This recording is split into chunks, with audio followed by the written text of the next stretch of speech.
திண்டுக்கல் தலப்பாக்கட்டு பிரியாணி சூப்பரா மணக்க ரெடி ஆயிடுச்சு. வாங்க இப்ப எப்படி இருக்குன்னு சாப்பிட்டு பாத்துருவோம். ராஜுக்காக இன்னைக்கு ஸ்பெஷலா பண்ணது கிருஷ்ணா.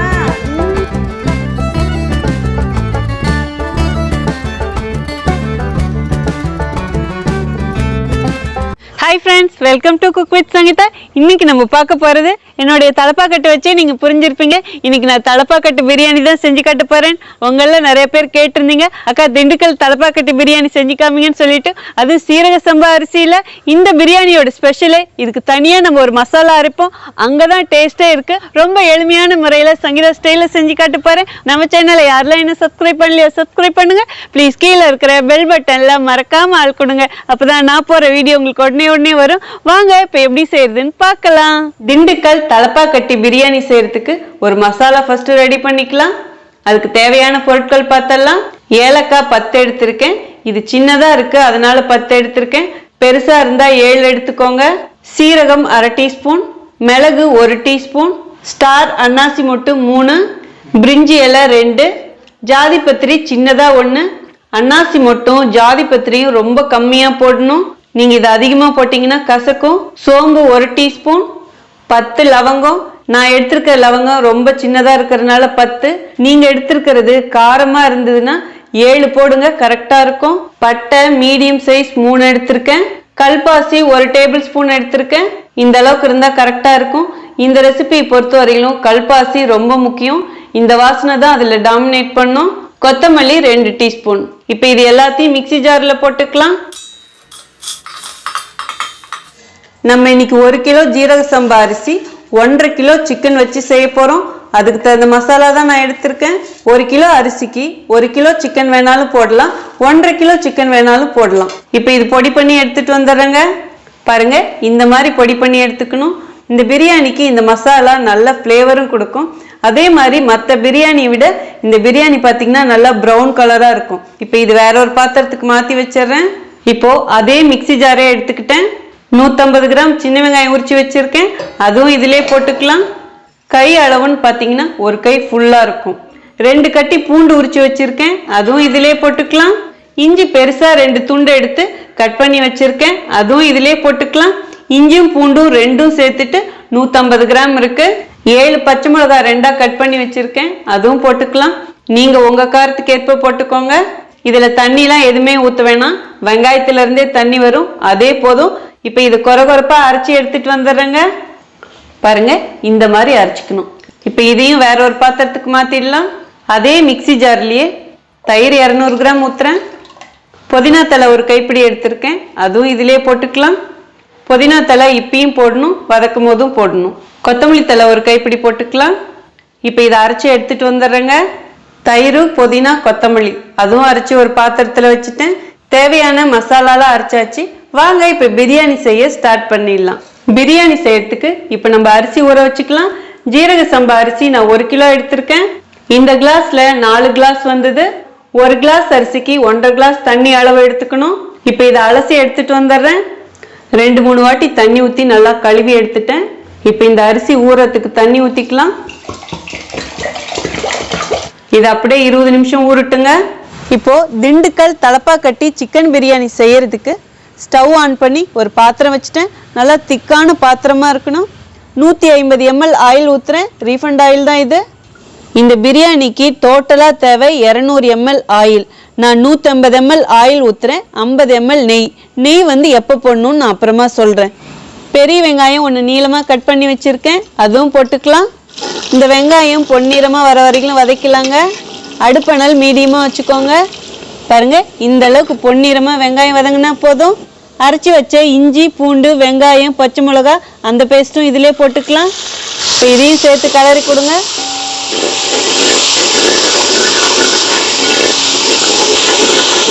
இதுவும் நல்லா பச்சை மணம் போற வரைக்கும் வதக்கலாங்க.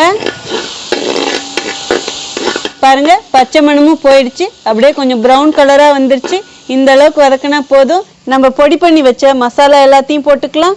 நம்ம எடுத்த சிக்கனுக்கும் அரிசிக்கும் கரெக்டா இருக்கும் நான் போட்ட மசாலா. ஸோ அதனால எல்லாமே போட்டுட்டேன். இந்த மசாலாவையும் 2 நிமிஷம் இந்த எண்ணெயிலே வதக்கோங்க. மசாலா பொடி இந்த அளவுக்கு வதக்கினா போதுங்க. நம்ம அரைச்சி வச்ச தயிர் புதினா கொத்தமல்லி அதுவும் இதிலே ஊற்றிடலாம். இப்போ இதையும் சேர்த்து கலரி கொடுங்க. அடுப்பணல் இப்போ மீடியமாக வச்சுக்கோங்க. இதை வதக்குற இந்த டைம்லேயே 1/4 டீஸ்பூன் மஞ்சள் பொடி போட்டுக்கலாம். மஞ்சள் பொடி போட்டாலும் போடலாம், இல்லைனாலும் தேவையில்லை. ஒரு சிலர் பிரியாணிக்கு மஞ்சள் பொடி போட மாட்டாங்க. பட் இந்த தலப்பாக்கட்டு பிரியாணி பொறுத்த வரைக்கும் நல்லா ப்ரௌனாக இருக்கும். அதுக்கு அப்படியே லைட்டாக ஒரு மஞ்சள் வேணும், அதுக்காக தான் நான் போட்டிருக்கேன். இதோடையே 1 டீஸ்பூன் வெறும் மிளகாய் பொடி போட்டுக்கலாம். நான் எங்கெல்லாம் காரம் போட்டணும் அங்கே உங்களுக்கு தகுந்த மாதிரி போட்டுக்கோங்க. இப்போ எல்லாத்தையும் ஒன்று சேர்த்து நல்லா மிக்ஸ் பண்ணிக்கோங்க. பாருங்க, எல்லா மசாலாவும் நல்லா வதங்கிடுச்சு, அப்படியே எண்ணெயும் கசிய ஆரம்பிச்சிடுச்சு. இந்த அளவுக்கு மசாலாலாம் வதக்கினா போதும். பாருங்க, 1.5 கிலோ சிக்கன் எடுத்து நல்லா தயிர் போட்டு கழுவி வச்சிருக்கேன். தயிர் போட்டு கழுவும் போதும் சிக்கன் நல்லா சாஃப்டாகவும் சிக்கனில் இருக்க கெட்ட வாடையும் போயிடும். சிக்கனை நல்லா பெரிய பெரிய பீஸாக போட்டிருக்கேன். லெக் பீஸில் கோடும் போட்டிருக்கேன். இப்போ இந்த சிக்கனையும் இதிலே போட்டுடலாம். இப்போ எல்லாத்தையும் சேர்த்து மிக்ஸ் பண்ணுங்க. நம்ம அரைச்ச மசாலாவிலே ஒரு சிலர் முந்திரி பருப்பு போடுவாங்க, நான் போடல. ஏன்னா முந்திரி பருப்பு போடும் போதும் அடி பிடிக்கும், அதனால நான் போடல. நீங்கள் விருப்பப்பட்டா மசாலா அரைக்கும் போது ஒரு 5 முந்திரி பருப்பும் போட்டு அரைச்சிக்கோங்க. 5 நிமிஷத்துக்கு இந்த சிக்கன் மசாலாவிலே வதங்கட்டும். வாங்க எல்லாரும் வாங்க. எங்க கிருஷ்ணா? ஓகே, எல்லாரும் ஒரு ஹாய் சொல்லிக்கோங்க. ஹாய். இன்னைக்கு எல்லாரும் டீமா செஞ்சு சூப்பரா சாப்பிட போறோம். அதை நீங்களும் பார்த்து என்ஜாய் பண்ண போறீங்க. புதுசா நம்ம டீம்ல ஒரு ஆள் வந்திருக்காங்க, அது யாருன்னு யோசிக்கலாம். இது எங்க ஹஸ்பண்டோட தம்பி மிஸ்டர் ராஜு. இது செந்தாமரை அண்ணா நம்ம டீம்ல இருக்காங்க, உங்களுக்கு தெரியும். இது குக் வித் சங்கீதா. இப்போ வாங்க, சிக்கன் மசாலால நல்லா வெந்துட்டு இருக்கு, எப்படி இருக்குன்னு பார்ப்போம்.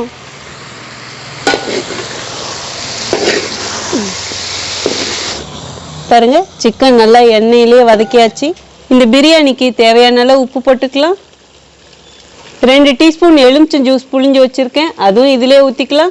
இந்த ஸ்டேஜில் ஊற்றும் போதும் இந்த சிக்கனை நல்லா சாஃப்ட் பண்ணி கொடுக்கும். உப்பு போட்டு எல்லாம் கிளறி கொடுத்ததுக்கப்புறம் அடுப்பணலை ஃபுல்லாக கம்மி பண்ணிவிடுங்க. இப்போ இது க்ளோஸ் பண்ணிடலாம். இன்னும் 5 நிமிஷத்துக்கு குறைஞ்ச தீயில் இது அப்படியே வேகட்டும். இடையில எடுத்து கிளறி கொடுக்கணும். பாருங்க, அந்த எண்ணெய்லாம் அப்படியே புரண்டு மேலே வந்திருக்கு. 5 நிமிஷம் ஆயிடுச்சு. இப்போ ஒரு வாட்டி இதை கிளறி கொடுங்க. இந்த அளவுக்கு இந்த சிக்கன் மசாலாவில் வதங்கினா போதுங்க. இனிமேல் நம்ம பிரியாணிக்கு தண்ணி ஊற்றிக்கலாங்க. இந்த கிளாஸில் 4 கிளாஸ் சீரக சம்பா அரிசி எடுத்து ஊற வச்சேன். 1 கிளாஸ் அரிசிக்கு 1.5 கிளாஸ் தண்ணி கணக்கில் இதே கிளாஸ்லேயே 6 கிளாஸ் தண்ணி அளந்து வச்சுருக்கேன். இப்போ இந்த தண்ணி இதிலே ஊற்றிடலாம். தண்ணி ஊற்றுறதுக்கு முன்னாடி உங்ககிட்ட காமிச்சிடுறேன். இந்த கிரேவிலேருந்து பாருங்கள், ரொம்ப தண்ணி ஒன்றும் கிடையாது, கரெக்டாக இருக்குது. அதனால 1க்கு 1.5 தண்ணி ஊற்றினா கரெக்டாக இருக்கும். இதே வேறு வகை பிரியாணினா நம்ம தக்காளிலாம் போடுவோம், அப்போ இன்னும் நல்லா கிரேவி ஆகும். அந்த டைமில் தண்ணி கொஞ்சம் கம்மியாக ஊற்றணும். இப்போ நாம் அளந்து வச்சிருக்க அளவு கரெக்டாக இருக்கும். இப்போ இந்த தண்ணி இதிலே ஊற்றிடலாம். இப்போ எல்லாத்தையும் சேர்த்து நல்லா மிக்ஸ் பண்ணி கொடுங்க. அடுப்பை நல்லா ஃபுல்லாக வச்சுருங்க.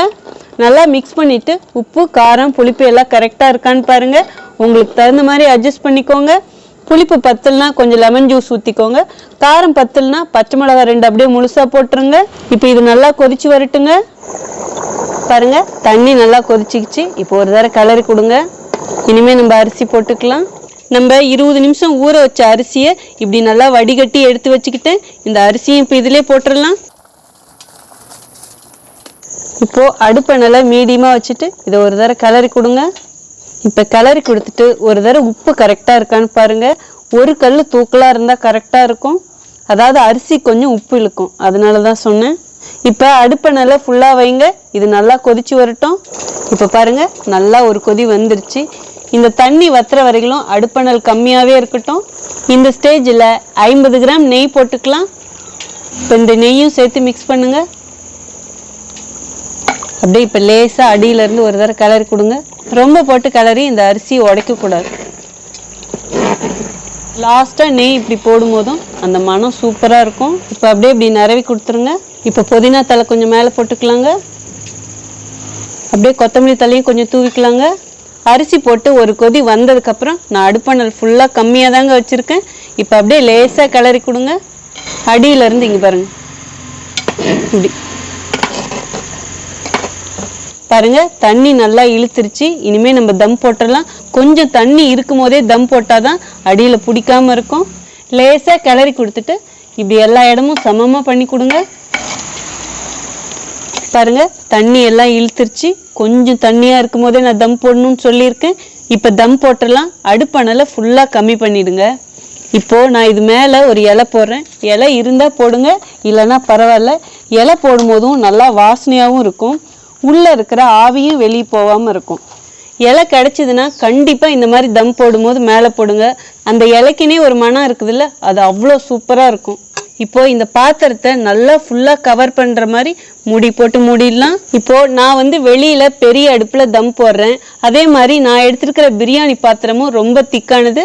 ஸோ நான் இதுக்கு தகுந்த மாதிரி எப்படின்னு உங்களுக்கு தம் போட்டு காட்டுறேன். இப்போ இந்த பிரியாணி எடுத்து கீழே வச்சிடுறேன். நீங்கள் இரும்பு தோசைக்கல் வச்சுருந்தாலும் வச்சுக்கலாம். என்கிட்ட இந்த மாதிரி கடாய் இருக்குது, அதனால நான் தம் போடுறதுக்கு இந்த கடாயை எடுத்துக்கிட்டேன். இப்போ இந்த கடாயை நல்லா சூடு பண்ணிக்கலாம். இப்போ மேலே பிரியாணி பாத்திரமும் வச்சாச்சு. ஒரு இட்லி பாத்திரத்தில் நல்லா கொதிக்க தண்ணி வச்சுருந்தேன். அந்த இட்லி பாத்திரத்தையும் பிரியாணி மேலேயே வச்சுட்டேன். அடுப்பானல இருக்கிறதுலே ஃபுல்லாக கம்மி பண்ணிடுங்க. இப்போ 14 நிமிஷம் அப்படியே தம் போட்டுடலாம். அதுக்கப்புறம் நம்ம எடுத்து பார்க்கலாம். தம் போட்டு 14 நிமிஷம் ஆயிடுச்சுங்க. இப்போ ஸ்டவ் ஆஃப் பண்ணிடலாம். ஸ்டவ் ஆஃப் பண்ணிவிட்டு உடனே இதை ஓப்பன் பண்ணாதீங்க. ரெஸ்ட் டைம் 10 நிமிஷம் கொடுங்க. அப்போ தான் சாதம் நல்லா புழுங்கி சாஃப்டாக வெந்திருக்கும். இப்போ இப்படியே 10 நிமிஷம் இருக்கட்டும், அதுக்கப்புறம் நம்ம பார்க்கலாம். 10 மினிட்ஸ் ரெஸ்ட் டைம் முடிஞ்சிருச்சுங்க. இப்போ ஓப்பன் பண்ணி பார்க்கலாம். ஃபஸ்ட்டு நம்ம மேலே வச்ச தண்ணி எடுத்துருவோம். இப்போ மூடியும் எடுத்துடலாம். இலையை எடுத்தாச்சு. இப்போ பிரியாணி அப்படியே கிளறி கொடுக்கலாம். சாப்பாடு இங்கே பாருங்கள் நல்லா உதிரியாக இருக்குது. நம்ம தண்ணி வச்சது கரெக்டாக இருக்குது. இப்போ பாருங்கள், உங்களுக்கு நடுவில் காமிக்கிறேன் அடி பிடிச்சிருக்கா இல்லையான்னு. பார்த்தா தானே உங்களுக்கும் தெரியும் அடி பிடிக்காமல் எப்படி இருக்குன்னு. பாருங்கள், எங்கேயுமே பிடிக்கல. இங்கே காட்டு சாமி, உங்களுக்கு தெரியுதா? இங்கே பாருங்கள், அடி பிடிக்கவே இல்லை. சைட்லேயும் காட்டுறேன் பாருங்கள், இங்கே பாருங்கள், கரெக்டாக இருக்குது. திண்டுக்கல் தலப்பாக்கட்டு பிரியாணி சூப்பராக மணக்க ரெடி ஆயிடுச்சு. வாங்க இப்போ எப்படி இருக்குன்னு சாப்பிட்டு பார்த்துருவோம். எல்லாரும் இப்போ ஒரு ஹாய் சொல்லிக்கோங்க. ஹாய். ஓகே, நம்ம திண்டுக்கல் தலப்பாக்கட்டு சிக்கன் பிரியாணி மணக்க சூப்பரா ரெடி ஆயிடுச்சு. இன்னைக்கு எங்க டீமோட சாப்பிட்டு என்ஜாய் பண்ண போறோம். புது வரவு ராஜி. ஸோ அவருக்காக இன்னைக்கு ராஜிக்காக இன்னைக்கு ஸ்பெஷலா பண்ணது. இன்னைக்கு எல்லாரும் சேர்ந்து சாப்பிட்டு பார்க்க போறோம். அதுக்கு முன்னாடி சின்ன டிப்ஸை கொடுத்துட்டுமா? எப்பயும் நம்ம சொல்ற வழக்கம் தானே, திண்டுக்கல் தலப்பாக்கட்டி பிரியாணினா எப்பயுமே ஸ்பெஷல் தான். ஸோ அந்த மசாலா நான் என்ன அளவுகள் போட்டனோ அதே மாதிரியே செய்யுங்க, கரெக்டாக இருக்கும். ரொம்ப மசாலா அதிகமாக போயிடுச்சுன்னா அப்படியே கசப்பாக இருக்கும், நல்லாவே இருக்காது. நான் இன்னைக்கு 1 கிலோ அரிசியில் செஞ்சுருக்கேன். நீங்கள் 1/2 கிலோ அரிசியில் செய்கிறதுனா இதே மசாலாவை பாதி அளவு எடுங்க, கரெக்டாக இருக்கும். 1/2 கிலோவுக்கு தம் போகிறதுக்கு எவ்வளோ நேரம்னு கேட்டிங்கன்னா 12 நிமிஷம் போடுங்க, கரெக்டாக இருக்கும். 1 கிலோ அரிசியாக இருந்தால் 14 நிமிஷம் தம் போடணும். அவ்வளோதாங்க. மற்றபடி நான் வீடியோவில் என்ன சொன்னனோ அப்படியே ஃபாலோ பண்ணி இதே மாதிரியே உதிரியா இங்கே பாருங்கள், இப்படி உதிரியா கலர் பாருங்கள் எப்படி இருக்குன்னு. இப்போ எப்படி இருக்கு, நாங்கள் எல்லாரும் சேர்ந்து சாப்பிட்டு காட்டுறோம். இன்னைக்கு ஒரு பிடிதான். வாங்க எல்லாரும் சாப்பிடுங்க. எடுங்க ராஜ் எடுங்க. சூப்பர் சிக்கன் டேஸ்டா இருக்கு. எடுங்கண்ணா. சூப்பர், செம்மையா இருக்கு. சூப்பர், நல்ல டேஸ்ட் பண்ணிருக்கு. இன்னைக்கு ஒரு புடி பிடிக்க வேண்டியதுதான். ஜீரக சம்பா அரிசி செம்ம வாசனையா இருக்கு. நீங்க ஜீரக சம்பா அரிசி வாங்கும் போதும் பழைய அரிசியா கேட்டுவாங்க, அதான் இப்படி நல்லா உதிரியா வரும். புது அரிசியா இருந்தா குழஞ்சு போயிடும். செம்மையா இருக்குங்க. சிக்கனும் நல்லா இங்க பாருங்க சூப்பரா வெந்திருக்கு. இங்க பாருங்க, ஆஹா. லெக் பீஸ கிருஷ்ணா கொடுத்துரும். லெக் பீஸ் கடை கிருஷ்ணா. அட்ரா கிருஷ்ணா. எப்படி போட்டேன்னு சாப்பிட்டேன். ஓகே, கிருஷ்ணா இன்னைக்கு கொஞ்சம் வெக்கப்படுறான். ஓகே, சரி பாருங்க, சூப்பரா வந்திருக்கு சிக்கன். நீங்க பாருங்க,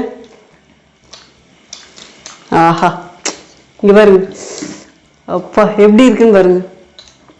இன்னைக்கு ராஜிக்கு பண்ணது, ராஜிக்கு வேண்டி பண்ணது. ஓகே, சாப்பிடுங்க. மசாலா அளவு அவ்வளோ கரெக்டா இருக்கு. நம்ம இந்த பிரியாணியில தக்காளியே போடல, பட் தக்காளி போடாத மாதிரி ஒண்ணுமே தெரியல. அந்த தயிர் லெமன் ஜூஸ் அது ரெண்டும் அந்த புளிப்பு கொடுக்குது. அவ்வளோ பர்ஃபெக்டா இருக்கு. நான் சொன்ன அளவுகளோட நீங்களும் ட்ரை பண்ணி பாருங்க. உங்களுக்கும் இந்த ரெசிபி பிடிச்சதுன்னா ப்ளீஸ் மறக்காம ஃபர்ஸ்ட் ஒரு லைக் கொடுத்துருங்க. ரொம்ப ரொம்ப பிடிச்சதுன்னா உங்க ஃப்ரெண்ட்ஸ் அண்ட் ஃபேமிலிக்கு ஷேர் பண்ணுங்க. ஈவன் நீங்க இதே மாதிரி செஞ்சு பாருங்க. செஞ்சு பார்த்துட்டு உங்களுக்கு பிடிச்சதுன்னா உங்க ஃப்ரெண்ட்ஸ் அண்ட் ஃபேமிலிக்கு ஷேர் பண்ணுங்க. இதே மாதிரி அடுத்த ஒரு ஸ்பெஷல் வீடியோல உங்களை சந்திக்கிறேன். Until then, see you. Bye bye. Love you all. எல்லாரும் bye bye. Your big bye.